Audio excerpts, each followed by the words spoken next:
Well, hello and welcome to OverDeVest Nurseries on a fairly chilly, crisp day in early spring. You know, over the years when I've been out and about, if there's one question that I probably get asked more than any others is, why isn't my hydrangea blooming? Well, in this video we're going to explore why this happens. I'll explain possibly some tips and suggestions that you can do if it's happening to your plants, and we'll also look at some alternative varieties that might just work well in your area as well. So come with me now and we'll take a look at some of the plants here in this part of our display garden. Now, the first thing to do is to try and identify what sort of hydrangea you have, because of course there are several different sorts. It may be that you have some of these, what we call the panicle hydrangeas. They're the ones that have those big white conical flowers that as they mature take on pink shades. But you know, they're really hardy, tough, very reliable plants, and it's probably not those. It might be that you've got the oak-leafed hydrangeas, which is this one here, really very beautiful. It might be that you have some hydrangea arborescens type, native variety, very hardy, flowers on the current year's wood. Normally that doesn't provide an issue. And it may be that you have some lace-cap hydrangeas, very nice and normally quite reliable flowering too. But I suspect what most people have as a non-flowering, non-blooming hydrangea is this sort, the one that they call Hydrangea microphylla, the mop-head hydrangeas, or sometimes known as the big-leafed hydrangeas. These are the ones that make big, round, dome-shaped flower heads that can be pink or blue or sometimes white or red. And if you take a few moments and scroll through some of the videos that are elsewhere on this channel, you'll see that we've featured lots of different varieties of most of these types that will help you perhaps find out the ones that you have too. And when you're there, can I suggest, if you haven't already, that you subscribe to our channel, because we're busy posting new videos all the time, and then when you're subscribed you'll find they'll turn up automatically as we post them.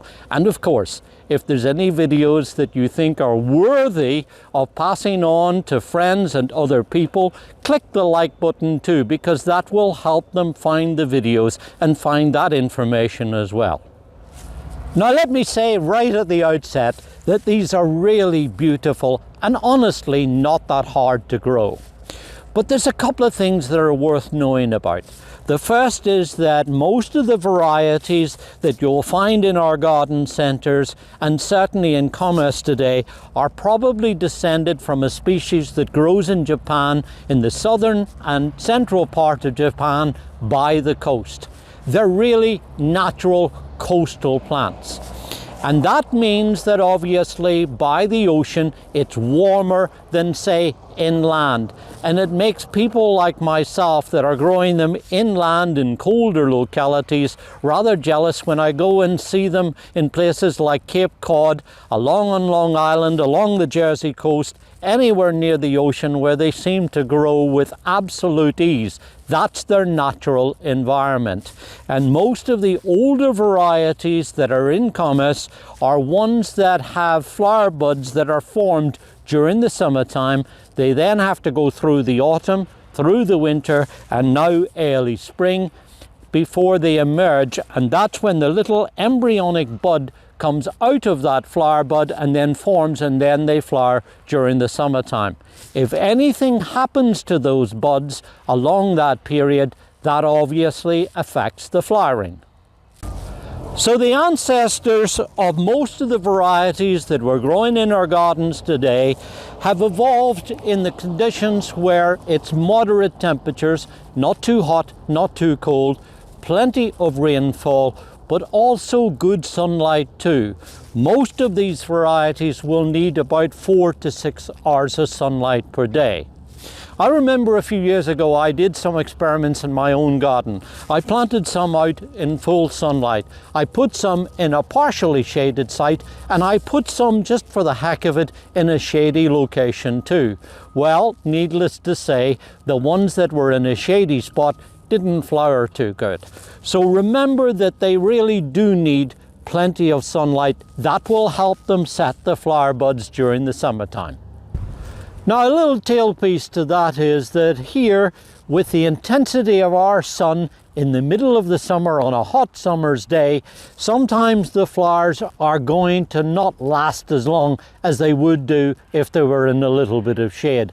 And that's why we usually recommend that we plant them somewhere where they'll get the morning sun, but be protected from the hot afternoon sun. So therefore, partially shaded conditions with about 4 to 6 hours of sunlight is ideal. And the other point I'd quickly add is that to be patient. You know, here on the nursery and at our partnering garden centres, we try to present nice big full premium size plants that are ready to settle down and get off to a great start. But even then, sometimes it takes a little while for them to settle in, become established, before they pass out of the adolescent stage and begin to get into the flowering mode. But most of the time, if they're not blooming, it's because something has happened to these embryonic flower buds. And fairly frequently, it's because they've been pruned either in the autumn, in the winter, or now in early spring. At this time of year in early spring, you can do a little bit of cosmetic cleanup. You can remove the old flower heads. You might even go in and take out some of the old dead shoots in the middle of it here, but that is literally all you need to do in springtime.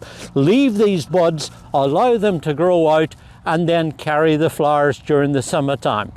If they get a little bit too big and you want to try to reduce the size, you can do that when the flowers are beginning to go over, leaving enough time for the new growth to grow out and set new flower buds for the following year.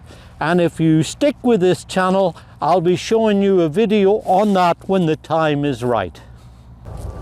Now, the other thing to bear in mind is to make sure that the varieties that you're growing are ones that are suitable for your area. If you're in doubt, check with the experts at our partnering garden centres, because they'll have a very good idea as to what grows well in your area, in your neighbourhood. And I sometimes like to go out and look around at other people's gardens too, because if there's a variety that's growing and flowering well in their garden, the chances are it's going to do well in your garden too. And I'm a little leery sometimes of the ones that are offered as pot plants, you know, for Mother's Day. They tend to be varieties that are short and compact and free flowering, but unless you live in an extra mild area, they may not have the bud hardiness that you would need for your zone. And here in my own garden, where I grow several different sorts of hydrangeas, an interesting thing happens.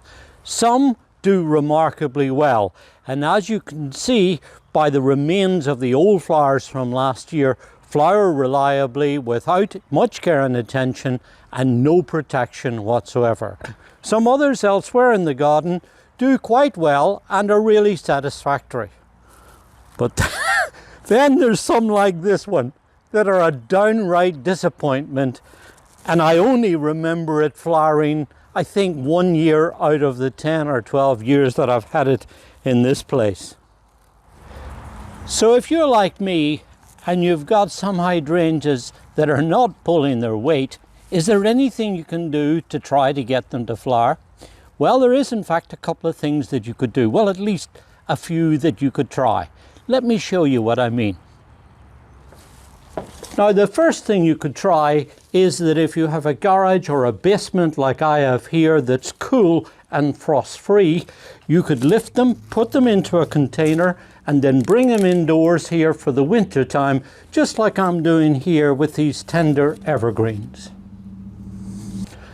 Now the second tip that I picked up is one that I discovered many years ago when I used to live in Ireland. I used to go and visit a lady who had the most magnificent collection of hydrangeas. When you went there in the summertime, they were just beautiful, covered in flowers and looking an absolute picture. But when I called in one morning in the middle of the winter, the sight wasn't nearly as pretty because she had all her hydrangeas covered with lots of old carpets and rugs. The idea, of course, was that the insulating matter in the carpets and rugs protected the flower buds and stopped them from freezing during the winter time. It worked beautifully for her, but the question is, do you really want to have your garden covered with lots of rugs and old carpets? And I've also heard tales of people using an upturned trash can. Just pop that over the top of the plant, weigh it down, of course, so that the wind wasn't going to rock it away. And if you really wanted to be smart about it, you could probably put some home insulation on the inside of the trash can, and that certainly should protect them. And of course, you could probably choose a better color than the blue one that I have here. The other thing that's interesting too is that the stems on hydrangeas are really quite flexible, so you're able to draw them into a smaller space, and therefore whatever protection you use can be smaller than if you left the plant on its own. Now my final little tip for you is an idea that I picked up from a lady in Syracuse. She was showing me how she uses leaves that she rakes up from her garden in the autumn time, and then uses those to insulate the stems and buds of her hydrangeas.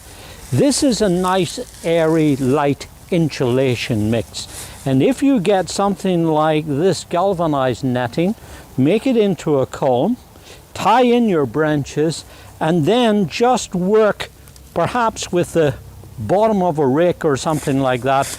Be sure to try and get the leaves down into the bottom of the plant. It takes a little bit of work just to get that pushed down into the base of the column, but as you see, this is something that really works very well. You might have to top it up a little bit during the winter time.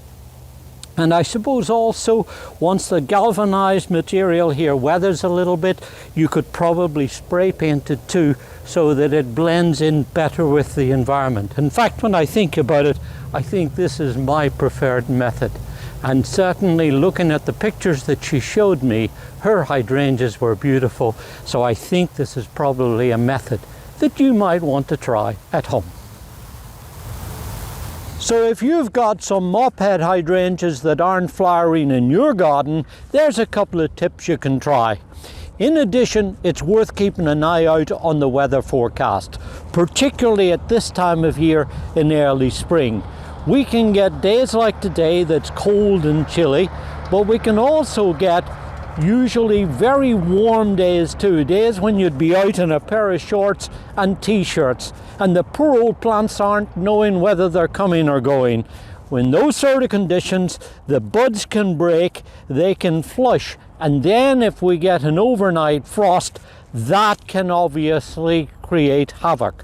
When that happens, it's handy to keep an eye on the weather forecast and then come up with some way to be able to protect the plants overnight. Some sort of temporary cover like this, a piece of cardboard, or better still, you might want to perhaps have something like this, a frost blanket. Keep that handy and then just stretch it over the top of the plants, and that will often keep the frost at bay. The whole idea, of course, is to protect those precious buds so that then when the frost has passed, you can take this off and they will grow out and of course then produce lots of beautiful flowers. But one of the most important breakthroughs in innovation and breeding in recent years has been the development of remontant varieties. Remontant meaning that they have the ability to flower both on the old wood, the wood that was made the previous year, and also on new growth. The beautiful thing about that is, for those of us that live in colder areas, is that if you get a particularly cold winter or a killing frost and the tips are all killed, they still have the ability to grow out from the bottom of the plant, produce new growth. They'll flower a little later than normal, but at least they will grow out and flower. Now, there are several different varieties that are remontant, and it's also a scale. Some are very remontant, some are somewhat, and some are just a little bit remontant. And in our trials and testing here, we found some of the best performing remontant varieties, and out of those I would say that Bloomstruck and Summer Crush from the Endless Summer line is probably some of the most remontant varieties. But some of the other ones are very good too, and certainly well worth trying. And if you live in a colder area, there's one more little trick I want to show you. In the autumn time, just when the plants are beginning to go into the winter time, get some extra mulch and cover up around the base of the plant, because when you do that, that will provide valuable insulation that then will help to protect the base of the plants during the winter time. Then in springtime, you can go in and just remove the mulch, spread it around the bed, and the base of your remontant hydrangea will be nice and toasty and warm and alive. And here's a good example of what a remontant variety might look like after a cold winter in a cold zone. As you see here on the tops of the plants, these are the old flowers from last year. The stem grew out and it flowered, and here is the remains of the old flowers. But look at the stem here. You'll see that this stem is all kind of brown and flakes away, and when you scratch the surface of the stem, it's brown and dead. But look what's going on down here at the base of the plant, and you'll see that there's strong, healthy new shoots now pushing up from the crown of the plant. And also elsewhere on the plant, further up on the stems, there are some live buds too, and those are the ones that are now going to grow out this season, and they're the ones that are going to flower on the current year's wood. So if you've got some plants like this at home, what do you do with it? Well, obviously all of this material is dead. So there's no point leaving it because there's no live growth there. You can start off if you want and trim from the top of the plant and go down until you think that there's some live wood. Take out all of the old dead material out of the inside of it, because it's not going to grow from there and it's not really going to do any good anyway. So as I say, if you're wondering, look at this shoot here, it's dead. So you take that right out here at the bottom like that. But if, say, you're wondering, and here's an example, let me take this one out of the way so that you can see. If you look here, you'll see that this shoot here has some live buds on it at this point. It looks like this is probably pretty dead there, and yes it is, so I'll take that out. But here's one that possibly might have some live material up here. Certainly it's got life in it there at those buds. So you just shorten it back a little bit above it, taking it back, and then wait to see what happens, because the chances are that these are now going to grow out and then of course flower this summer. So there you are, as you see, there's good healthy buds about to sprout. There might be a bit of growth coming out of that one. There's certainly one here about to break out. And then just go through and take a look at the other shoots. This one here, it's as dead as a dodo, so that comes right out. And just really work your way around the plant. Look here, there's a nice strong healthy bud there. That's dead, and it looks like this bud here is dead too. Yes, look at that. So that comes out when I get my secateurs operating, and then I'm going to take this one out just above the bud, and that'll help really give it a good chance to get going away. And now, as you see, I've trimmed away all of the old dead wood back to whatever buds are alive, and the only thing left to do really now is to put down a dressing of a well-balanced fertilizer. It calls for a couple of teaspoonfuls per plant, and so you just really put that around the perimeter of the plant. That's going to supply nutrient that obviously then is going to encourage the growth. The only thing I'd say about fertilizers is a general well-based fertilizer will be fine. Just be careful not to overdo it, because if you create a lot of lush, strong growth, that might be a little on the soft side going into next winter.